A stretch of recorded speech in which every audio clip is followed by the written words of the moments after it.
इसके बाद नायक समेत 4 लोग भागकर एक प्रयोगशाला में छिपते हैं, लेकिन तभी एक रैप्टर कांच तोड़कर अंदर घुस आता है।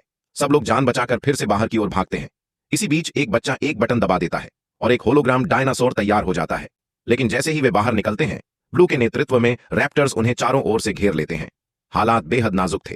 तभी नायक धीरे धीरे अपनी बंदूक नीचे रखता है, हाथ आगे बढ़ाता है और ब्लू के सिर से नाइट विजन डिवाइस उतार देता है।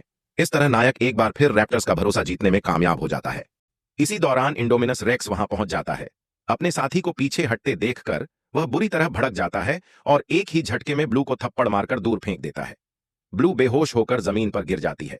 बाकी रैप्टर्स तुरंत झपट पड़ते हैं, लेकिन दोनों पक्षों की ताकत में जमीन आसमान का अंतर था। इंडोमिनस आसानी से 2 रैप्टर्स को खत्म कर देता है। अब हालात और भी खतरनाक हो चुके थे। इंडोमिनस का सामना करने के लिए महिला प्रमुख एक बड़ा जोखिम उठाती है और टी-रेक्स को आजाद कर देती है। वह हाथ में जलती हुई फ्लेयर लेकर भागती है और टी-रेक्स को इंडोमिनस की ओर खींच लाती है। टी-रेक्स डायनासोर के कंकाल को तोड़ता हुआ पूरी शान से मैदान में उतरता है, लेकिन इंडोमिनस भी कमजोर नहीं था।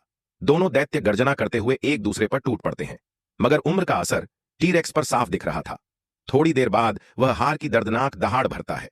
नई पीढ़ी का ज्यादा ताकतवर इंडोमिनस तेजी से बढ़त बना लेता है और जैसे ही वह टी-रेक्स को खत्म करने वाला होता है, तभी ब्लू अचानक सामने आ जाती है। बिना जान की परवाह किए वह सीधा इंडोमिनस पर टूट पड़ती है। अब ब्लू और टी-रेक्स मिलकर बेहतरीन तालमेल में लड़ाई करते हैं। कुछ पल के लिए इंडोमिनस पूरी तरह उलझ जाता है, लेकिन वह हार मानने वाला नहीं था। वह फिर से खड़ा होने की कोशिश करता है और लड़ाई एक बार फिर अपने सबसे खतरनाक मोड़ पर पहुंच जाती है।